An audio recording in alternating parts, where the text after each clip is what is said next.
외국인이 쓴 김산의 아리랑이라는 책이 있습니다. 많이 인용이 되는 책인데, 거기 이제 김산이 젊은 나이에 여기 왔을 때 받아주지 않으려고 그랬어요. 너무 어리니까. 근데 어쨌든 이제 김산도 여기를 졸업을 하는데, 그 13쪽에 보면 1920년 초에 신흥무관학교에 입학했던 이 김산이 그 표현한 이야기가 이렇게 돼 있어요. 18개의 교실이 비밀을 지키기 위하여 산 허리를 따라서 줄지어 있었다. 그러니까 지금 전방에 보이는 저 자리, 우리가 지금 저기서 걸어 올라왔잖아요. 아까 버스 내린 데서 보면 언덕을 올라와야 되거든요. 그럼 합리화에서는 여기 안 보이는 거죠. 언덕을 올라와야 되니까. 그래서 이 지형적으로는 이 무관학교 자리가 저 밑에서는 아예 안 보이는 거죠. 그리고 보인다고 하면 터진 데가 저기니까요. 지금 합리화가 절로 흘러가거든요. 그러면 저 아래로 흘러서 저 산 사이로 해가지고 통화시로 내려간단 말이에요. 합리화가. 그래서 이곳에 이제 1912년도에 여기에 새로 학교를 지어서 옮겨옵니다. 어디서 옮겨오냐면 바로 서편에 있는 유하현 삼원보 추가가라고 하는 마을이 있어요. 그 추가가 마을 사진이 12쪽에 있어요. 이건 제가 2014년에 우리 윤생하고 같이 제가 기획답사할 때 그때 와서 촬영한 건데, 그 제 뒤로 보이는 건물들이 이상용과 이회영 선생이 집터들이 있었던 그런 배경이 되는 거고, 한 장만 더 앞쪽으로 넘겨 보시면 10쪽에 보면 사진이 하나 있는데, 그 건물 하얀 건물 보이죠? 네. 여기를 지금 경학사토로 보고 있습니다. 경학사토로 보고 있고, 그 뒤에 희미하게 산이 볼록볼록 두 개 있죠? 네. 이게 바로 그 유명한 대고산입니다. 그러니까 역사 속에서 바로 이 대고산에서 이제 집회를 갖고 경학사를 세우고 여기에 신흥강습소를 세워서 인재를 양성하기 시작하는 거죠. 이게 1911년입니다. 근데 1911년도에 이 추가가에 있던 이제 중국인들이 압력이 들어와요. 그래서 이 이혜영 선생이 가산을 이제 처리해가지고 그치만 본래 이석영 선생이 주로 이제 돈을 댔으니까, 그래서 사람들이 없는, 중국인들이 별로 없는 이 한리아의 강변에 이제 원세계 위안스카이라는 말 들어보셨죠? 그래서 그 원세계하고 얘기를 해서 여기를 확보하게 되는 겁니다. 그래서 이쪽으로 옮겨오게 된 게 1912년도에, 그러니까 1년 만에 여기로 다시 옮겨져 오는 거다, 그런 얘기입니다. 자, 그러면 이 신흥무관학교라고 하지 않았어요. 강습소 뭐 이렇게 표현했고, 왜냐면 중국 관원들도 무관학교라고 하면 남의 땅에 와서 무관학교를 세운다는 게 좀 안 맞잖아요. 그래서 그거를 이제 숨기기 위해서도 강습소, 신흥중학교 뭐 이렇게 표현했지, 우리가 이제 편하게 우리가 통념상 무관학교 이런 말을 쓰지만 실제로는 강습소, 중학교 이렇게 이해를 하시면 됩니다. 그러면 1911년 봄에 여기에 이제 학교를 세워서 그 추가가에 학교를 세운 뒤에 1년 만에 이제 일로 옮겨왔는데, 그 11년도에 유하연에, 여기서 반대편에 서편에 있는 유하연의 학교를 세울 때 어떤 문제가 있었냐면 1898년에 보제 이상설 선생이 본래 충청도 진천 분이에요. 그래서 이미 1898년이면 나라가 기울었다는 걸 이미 알았고, 그래서 이때 이상설, 이회영, 이시영, 여준 이런 이 선각자들은 국내에서 1895년 명성황후 살해 사건이 있고, 그 다음에 1년 있다가 이제 을미의병들이 일어나잖아요. 그 을미의병이라는 게 이제 1896년 이때란 말이에요. 그러면 그 뒤로 한 3년 뒤에 바로 이 보제 이상설 선생은 만약에 돌아가시 않고 1917년에 돌아가시 않았다면 해방 이후에 대통령 제1후보라고 할 정도로 대단한 분이셨어요. 연해주 가서 또 만나겠지만, 그런 이상설 선생이 이시영, 이혜영, 이미 깨어난 분들이죠, 이 형제가. 그 다음에 여준. 이 여준은 나중에 훗날 이르크츠크파 그 고려공산당의 지도자격이었던 이 여운형 선생의 작은아버지뻘 될 겁니다, 아마 여준이. 그래서 이분들이 미래를 이미 내다보고 준비를 했어요, 거기서. 그렇게 해서 이제 1906년, 7년 이때 이제 신민회가 결성이 되게 되죠. 그래서 신민회가 결성이 되면서 이분들이 여기서는 더 이상 안 된다. 그러니까 해외 망명기지를 건설해서 거기에서 군대도 양성하고 미래 지도자들도 길러내자. 그래서 언젠가는 우리가 독립이 될 텐데 그때 무작정 오는 게 아니라 미리 우리가 인재를 길러서 대비하자. 어떤 나라를 세울 것인지부터. 이런 준비를 착착 해온 거죠. 그러니까 여기에 1911년도 추가가 있다가 1912년도에 제2의 이제 신흥 강습소가 여기에 세워질 때까지의 과정은 이미 갑작스럽게 추진된 게 아니라 그보다 훨씬 앞서서 미래를 예견했던 선각자들에 의해서 준비 기획된 거다. 그래서 양기탁을 포함한 이런 많은 사람들이 신민회의 발기인으로 참여했을 때가 1907년입니다. 이 시기에 바로 서간도에는 서전소숙이라고 하는 보제 이상설 선생이 세웠던, 그래서 1906년에 세워서 1907년까지 가다가 이상설 선생은 이제 헤이그에 밀사로 가기 위해서 정사로 파견이 됐으니까 이준, 이희종이 세 사람이, 그래서 거기를 이제 두고 이것이 이제 명동학교로 넘어가는 거예요. 용정의 그 명동학교로. 그래서 이상설 선생은 이제 헤이그로 가기 위해서 블라디보스토크에서 시베리아 횡단열차를 타고 그 다음에 당시 러시아의 수도였던 상트페테르부르크로 갑니다.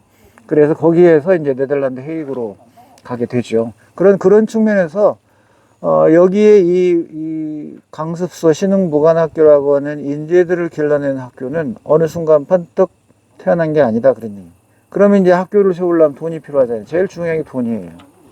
그 필요한 돈을 마련할 때 신민회 간부들이 총동원해서 하기로 했단 말이에요. 그런데 여기에 불시에 우리가 역사에서 배운 백오인 사건 들어보셨어요? 백오인 사건 또는 안학 사건 뭐 이렇게, 또는 안명근 사건 이렇게 불러주는 사건인데 1910년 이 끝말쯤에 이 안명근이 바로 만주로 망명 와가지고 그 군사학교를 만들려고 했어요. 그 군사학교를 만들려고 해서 자기의 고향에 가서 재력가들에게 돈을 달라고 했는데 일부는 줬는데 민씨들 둘이 안 주니까 총으로 위협하면서 속된 말로 이렇게 니네 이따구로 살래? 그런 거예요. 그러니까 이제 자존심이 상하니까 일본 헌병에 고발을 해버린 겁니다. 그래서 이분이 이제 평양인가 어디서 체포가 돼요. 그렇게 되다가 1911년 일본의 데라우치 이 마사사케 총독을 암살하려고 했다라고 하는 죄를 뒤집어 씌워서 신민회 간부들이 전부 다 체포가 됩니다. 그래서 신민회 간부가 체포가 되니까 이 간도에 무관학교를 세워서 미래를 꿈꾸고자 했던 게 숲으로 돌아가 버리게 됐어요. 돈이 없으니까. 하기로 했는데 다 체포돼 버렸잖아요. 이때 나타나는 분이 바로 이석영입니다. 우당 이혜영 선생의 둘째 형. 첫 번째가 아마 이철룡인가 이건용인가 그러는데, 예. 두 번째가 이석영이에요. 이분이 이제, 그래서 내가 밴드에도 올려놨잖아요. 한번 보시라고. 그래서 이 돈을 지금 돈으로 약 600억을 다 처분하고 내서 망명길에 올라와서 여기에 돈을 내게 되는 겁니다. 그래서 이분들이 그 다음에 이제 안동에 임천각에 있던 석주 이상용, 그 다음에 그 옆에 있던 김대락이라고 하는 백화 김대락이라고 하는 분을 포함해서 안동의 유림 일부, 그 다음에 이동영, 그리고 이혜영의 6형제들이 그해 이제 경술국 직후에 11월 겨울부터 다음에 1월 초에 여기 대거 이제 추가가로 왔고, 그 돈으로 여기에 이혜영 형제가 이 돈을 땅을 매입을 해서 여기다가 신흥무관학교를 세웠다 그러네요. 그런데 이 신흥무관학교를 운영할 때 불과 3, 4년 만에 그 돈을 거의 다 소진했다고 그랬어요. 왜냐하면 여기 무관생들에게 돈을 받은 게 아니고 먹고 재우고 다 공짜로 해줬단 말이에요. 그러니까 아무리 이 사만갑죽이라고 하는 이석영의 큰 돈이 있다고 한들 그게 얼마 못 가는 거죠. 그래서 보면 여기에 미국에서 돈을 보내와서 미국의 돈이 이 학교 운영에 쓰이는 거를 제가 거기다가 기록을 해 놨습니다.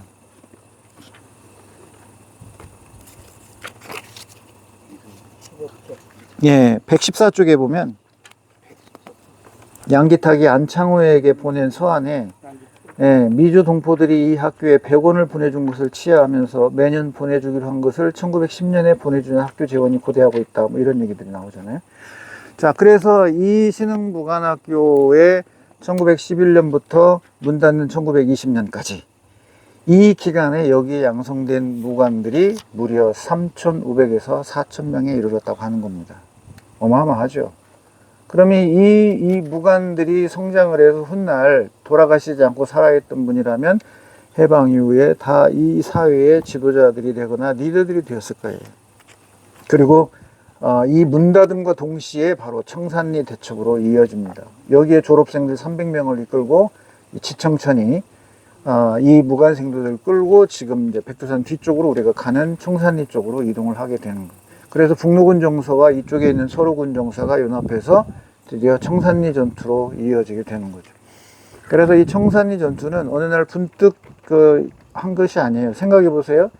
우리가 1894년 동학농민혁명이 일어났을 때 공주 음치에서 수많은 우리 혁명군들이 숨져가지고 일제의 선진 기관포, 그들의 근대식 소총에 우리의 화승총, 죽창, 삼지창으로 어떻게 대적을 하겠습니다.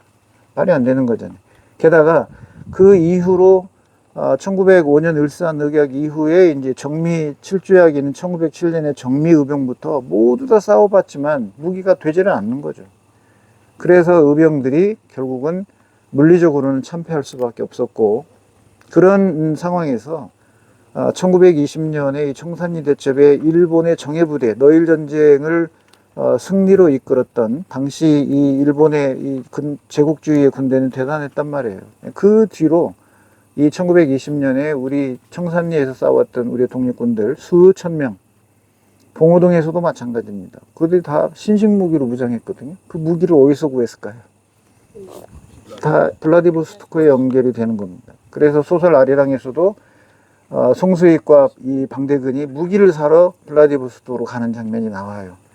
그래서 거기에서 선 조직으로 일하고 있던 윤철훈이라는 사람과 만나서 무기를 구입하는 장면이 나오는데, 그렇게 해서 무기를 구입할 때 그 돈은 어디서 나는 거예요?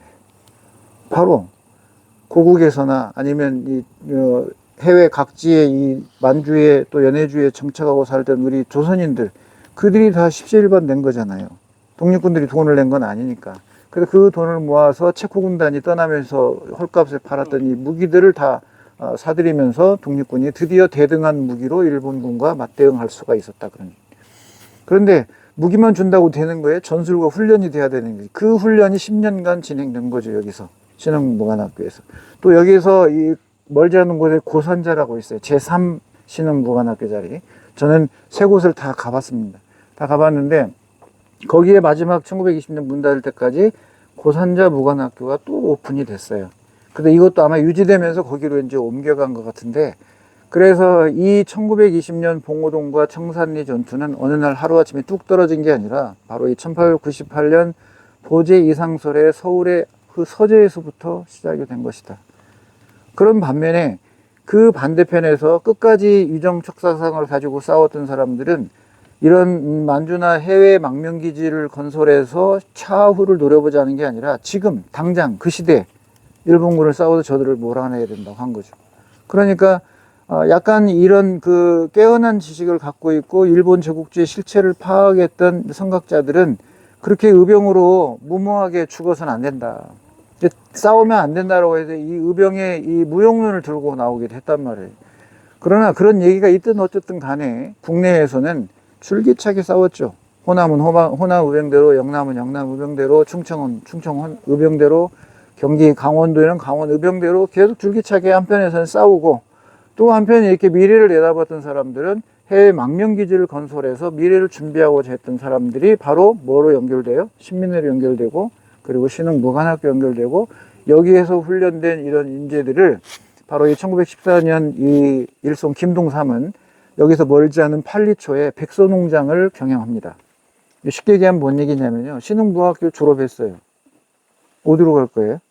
그래서 이 일송 김동삼은 거기다 백서농장을 써가지고 졸업한 사람도 와서 병영도 하고 유사시 군대도 나가서 할 수 있게끔 그런 운영한 게 바로 이 백서농장이 백두산 서쪽에 있다고 하는 의미고, 그래서 이제 1919년 3.1 운동 이후에 그 뒤에 이 백서농장도 문 닫고 이제 서로군 정사가 되면서 1920년 청산리 전투로 같이 이제 참여하게 되는 과정이에요. 그래서 우리의 1920년 6월의 봉오동 전투와 10월에 있었던 청산리 전투는 단지 그 해 1920년 이 경신년을 볼 일이 아니고 그 이전에 19세기 후반부터 앞을 내다봤던 선각자들의 준비부터 살펴보아야 된다, 그런 말씀을 드리고요.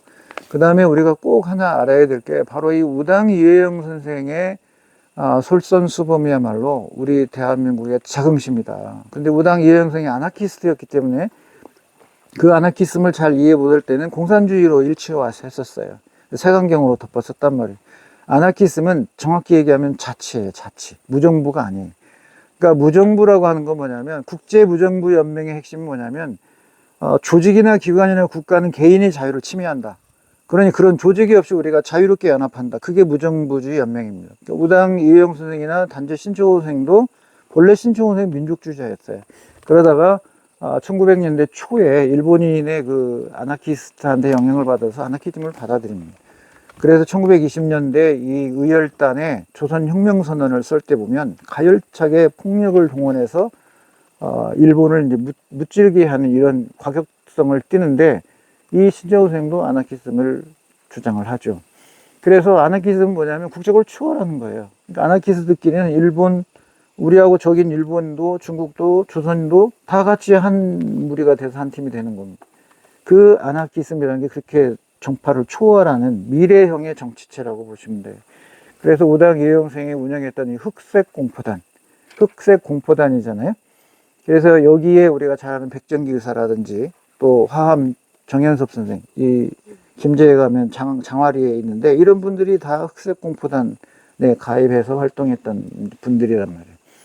그래서 이 우당 이 육형제야말로 우리가 청산리 이면에 봐야 될 게 신흥무관학교고, 신흥무관학교 이면에 봐야 될 게 우당 육형제고, 이 우당 육형제 이면에 봐야 될 것이 여준 선생이나 아니면 도제 이상설 선생 같은 그런 깨어난 분들이 있었고, 또 신민회라고 하는 이런 깨어난 지식인들의 조직이 있었고, 또 이상설 선생이 서전서숙을 운영하면서 인재를 양성했고, 그 서전서숙은 이상설 선생의 집 가산을 다 처분해서 학교부터 제일 큰 종교적인 건물을 사들여 가지고 학교로 한 거거든요. 서전서숙이 그 돈도 다 됐어요, 이상설 선생이. 그리고 거기도 무료로 했단 말이에요. 월급 다 주고 먹고 재워주고. 그래서 이상설 선생이 처분하고 온 것도 그 돈을 다 유지했기 때문에 대단한 분이시죠. 우리가 이제 무스리스크에 가서 이상설 선생이 마지막 화장하고 그 솔빈강 수이푼하라고 한 강변에 비가 세워졌는데, 거기서 만나기 위해서는 바로 이 간두에 있었던 서전서숙을 만나야 되고, 그리고 서전서숙 이전에 앞에서 얘기한 서울 자기의 서재에서 꿈꿨던 그런 그 근원부터 출발해야 도제 이상설 선생이 우스리스크에서 돌아가셨던 그 의미에 우리가 참배할 때 훨씬 더 가슴에 와닿을 거라고 생각이 됩니다. 자, 그래서 거기 15쪽 아래에 보면 이 육형제들의 말로가 가슴이 아프지만 정말 서사적 구조를 갖고 있어요. 스토리텔링을 다 갖고 있다 그러죠. 이분들이 이렇게 다 내놨는데도 훗날 부자로 떵떵거리고 살았다면 이야기가 안 됐을 거예요. 근데 이분들은 처참하게 돌아가셨습니다. 그래서 우리로 하여금 안타깝게 하는 거죠. 그래서 이 첫 번째 이건영 선생이 선산을 돌보기 위해서 몰래 국내로 돌아왔다가 일제 감시하에 살다가 1940년 세상을 떠났고, 둘째 이석영 선생, 이 돈의 대부분 이석영 선생이었거든요. 본래 이석영 선생은 양자로 들어갔어요. 그 양자로 들어간 양자의 아버지가 경기도 양주 일대의 거부였고, 그 재산을 이분이 돌아가시면서 이 양자인 이석영이 다 물려준 겁니다. 그래서 이 받은 재산을 처분해서 바로 이 독립운동에 다 투자를 한 거죠. 이분이 돌아가신 마지막은 중국을 떠돌다가 1934년 상해에서 굶어 돌아가셨어요. 아사에서 아사. 자, 생각해 보세요. 여러분 같으면 상상이 됩니까? 그 사만 대한제국 최고의 갑부라고 하는 이석영이 그 모든 재산을 이 신흥무관학교를 운영하는 데 다 내놓고 정작 본인은 굶어 죽었다는 게 말이 되냐고요. 그러니까 이렇게 우리에게는 너무도 아름다운 분이 계신다, 그런 얘기고요. 우당 이혜영 선생은 조정래 소설 아리랑에서 주인공 송수익의 본이 되는 사람입니다. 그러니까 작가가 그 인물을 한 사람만 가져온 건 아니고요. 그 안에는 일송 김동삼도 들어있고요. 단재 신채호 선생도 들어있고, 우당 이혜영 선생도 들어있습니다. 누가? 아리랑 속의 주인공 송수익이. 그래서 이 이혜영 선생이 바로 이제 장춘에 있는 관동군 사령관을 폭사시키기 위해서 상해에서 비밀리에 이제 대련 수산경찰서로 오면서 체포가 돼요. 일본 경찰에. 근데 그만 조카가 밀정에게 연결이 돼가지고 안타까운 일인데, 그렇게 해서 누설이 되고 맙니다. 그래서 재련 수상경찰서에서 일본의 취조를 받다가 순국하시죠. 이분이 바로 1932년에 돌아가셨던 우당 이혜영 선생입니다. 이 모든 걸 기획하고 이 전략을 짰고 이상설과 함께 이런 그림을 그렸고 그리고 가족과 함께 망명해서 이걸 모두 다 꾸며내고 만든 분이 바로 이혜영 선생님, 추진가죠. 재력가는 이석영 선생이라면 이걸 기획하고 추진하고 전략했던 분은 우당 선생입니다. 자, 그 다음에 이제 5번째 이시영 선생은 이 사진 많이 봤을 거예요. 이종찬이라고 아시죠? 김대중 정부 시절에 관료했던 이 이종찬 선생이 그 해방 이후에 돌아올 때 이시영 선생 밑에 꼬마둥이로 일으키는 사진이 있어요. 그 사진 지금 광복회장하고 계시잖아요. 그래서 그 이시영 선생이 이제 생존해서 들어와 가시고 생존해서 오셔가지고 부통령까지 하신 유일하게 살아서 돌아오신 분이 바로 이시영 선생이고, 마지막 거기에 이호영 선생은 다물단의 멤버였는데 이 중국 북경인가요? 거기에서 한순간에 가족이 다 실종돼 버렸습니다. 일제에 의해서 살해됐다고 보는 게 아마 합리적인 추론이 아닐까 이런 생각이 듭니다. 자, 우리는 누가 광복을 갖다 준 게 아니고 또 태평양 전쟁이 끝나면서 제국주의의 종말로 유지하면서 당연히 귀결된 게 아니고 우리 이 대한민국의 독립은 바로 이런 분들이 있었기 때문에 이루어진 거예요. 피동적이고 타율적인 게 아니라 자율적이고 능동적인 우리의 활동으로 이렇게 우리가 독립을 이뤘고, 이런 배경으로 오늘 우리 대한민국은 세계에서 인정하는 한류의 나라가 됐습니다. 그런데 그 한류의 나라 어느 날 갑자기 운때가 맞아가지고 뚝 떨어진 게 아니에요. 그 이면에 우리 민족 내부에 도도하게 흐르고 있는 우리의 국성, 의성, 그 다음에 독립정신, 항일정신, 불굴의 투지, 이런 모든 게 집약된 거죠. 그렇게 해서 지금 우리가 한때 근대화 시기에 발을 빨리 맞추지 못해서 뒤처졌지만 지금 다 따라잡았고 선도하고 있잖아요. 저는 근대사 강의를 참 많이 하는 사람인데, 현장에서 멧돼지 잡는 탄피가 있어요. 제가 시골에 사니까 아침에 산책하다가 탄피를 주워서 강의할 때 써요. 이 탄피의 있고 없고 차이가 근대와 전근대의 차이입니다. 그게 무슨 얘기냐면, 우리는 화승총이었잖아요. 화승총이에요. 화약 안에다 쟁이고 탄알 쇳덩어리 넣고 막 압력 넣어서 꽉 밀착시킨 뒤에 총구 밖에서 심지에다 불 댕기고, 심지가 타 들어가서 안에 이제 뇌격이라는 게 있어요. 팍 터트리는 물질. 그걸 터트려야 화약에 불이 붙어요. 그 붙어서 압력으로 밀어내야 탄알이 나가는 거거든요. 그런데 근대는 뭐냐면 그거를 탄피에다 다 몰아 넣어요. 그래서 탄피만 딱 때리면 그냥 나가게. 그게 근대와 전근대의 차이입니다. 그래서 동학농민혁명군이 신미양요 때 350명이 미군에 몰살당하고 병인양요 때 그렇게 학살당한 우리의 조선이, 그리고 1910년 경술국지 이후에 일본에게 그렇게 당했던 우리 민족이, 또 한국전쟁 때 또 민족끼리 아픔을 겪었던 우리 민족이 어느 날 부단히 민족 내부에 내재되어 있던 주변을 봐라, 또 당하면 안 된다라고 하는 우리의 어떤 DNA, 이런 것이 바탕이 돼서 제 5위의 세계 군사 강국이 됐습니다. 저는 이걸 보면 감동하지 않을 수가 없어요. 왜? 그 의병사 동학농민혁명사에서 많이 숨져갔던 분들의 현장을 찾아내면서 느낀 거는, 저도 무관 출신이거든요. 근데 장교로 전역했단 말이에요.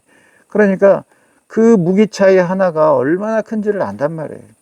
그래서 그 130년에서 150년 근현대로 온 우리 이 민족의 아픈 역사 속에 지금 일본도 제치고 세계 군사 5위의 강국으로 올라선 건, 이거는 기적과도 같습니다. 기적과도 같아요. 미군이 강화도 이 용두돈대와 광성부에 격발총으로 물고 올 때 우리는 이렇게 하고 있었어요. 총 맞으면서 이거 하고 있었다고. 안 되니까 화살 쏘고, 오면 안 되니까 흙 던지고, 그렇게 해서 350명이 몰살당한 우리 앞에 역사가 있어요. 그게 바로 근대와 전근대의 차이. 우리 학생들은 근대와 전근대, 이 말은 뭔 말인지도 이해가 안 되겠지만 신식 무기로 돼 있느냐 구식 무기를 쓰느냐 차이인데, 그 차이가 너무나도 큰 거였어요. 극복할 수 없는. 예? 그렇죠. 예, 안 잊어먹을 겁니다. 자, 그래서 우리가 청산리나 봉오동의 전투의 이 승리도 바로 이 체코 군단이 갖고 있는 최첨단의 무기의 힘이었다. 그런 얘기. 그런데 그 무기가 그냥 오는 게 아니라 바로 우리가 가서 만나게 될 연해주의 최재형 선생이라고 하는 이 대단한 분이 계셨기 때문에 가능했다. 그리고 그 안에 이범윤, 이범진, 위희종 이런 굵직굵직한 우리의 이 선각자들이 있었기 때문에 그런 무기 공급이 됐고, 또 그 연해주 신안촌과 연계되면서 국제정세 파악을 빨리 했기 때문에 그와 같은 우리 역사의 항일 역사, 독립 역사의 전 세계 어디에도 없는, 흔히들 그러죠. 프랑스의 레지스탕트는 약 4년 했다고 그래요. 우리는요 1894년 동학농민혁명 때부터 시작한 겁니다. 그렇게 해서 1945년 해방될 때까지 끊이지 않았어요. 동학으로, 의병으로, 독립군으로. 그죠? 이게 전 세계에 없는 우리만이 가진 불굴의 저항의 역사다. 우리 민족은 결코 나약한 민족이 아니었다. 정말 강인했고 무서웠기 때문에 저 일본이 끝까지 우리를 짓밟으려고 했고 식민사관을 들여서 우리를 정신을 말살하려고 한 거고, 그러나 우리는 이렇게 과거 역사 속에서 하나씩 끄집어내면서 그거를 다 찾아낼 수 있었고 우리가 확인할 수 있었고, 오늘 여러분이 여기 온 것도 마찬가지. 그런 의식을 통해서 첫째는 뒤처지면 안 된다는 거고, 세상의 변화에 눈을 감고 있으면 안 된다. 그리고 나라가 내분이 일어나서 혼란이면 벌써 외적이 쳐들어왔습니다. 이번 대란 사건 때 아이러니하게도요, 미군이 주둔했기 때문에 전쟁이 안 일어났습니다. 일본 독도 침략했을 거예요. 충분히 할 수 있는 상황입니다. 과거 역사를 보면 러시아가 동방전체가 할 때 청나라의 약함을 떼서 다 연해주고 이 우스리스크 이거 다 떼어간 거거든요. 그 시기가 얼마 안 된 거예요. 역사라고는 그냥 눈에 다 보이는 겁니다. 그래서 이 아슬아슬한 시기를 잘 극복하고 다시 앞으로 전진할 수 있다는 게 얼마나 다행인지 모르고요. 지금까지 우리 선대들이 피 흘린 이런 아픈 역사를 뒤로 우리가 다시 새롭게 발돋움하고 가고 있어요. 얼마나 다행입니까? 그리고 저는 이제 나이가 60이 넘었지만 후배나 이 후손들이 살아갈 미래의 땅에는 평화와 통일을 남겨주고 가야 하지 않겠어요?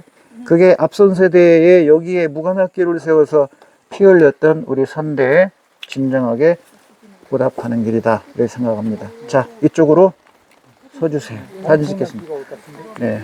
현수막은 생략합니다. 우리 윤생의 간곡한 부탁이 있어서 앞줄 앉으시고요.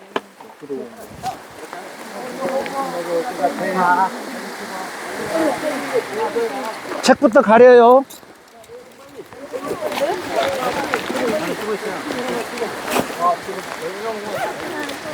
동영상 찍었어요? 형님 들어가요. 이제 빨리 와, 빨리 들어가요. 동영상 끊고.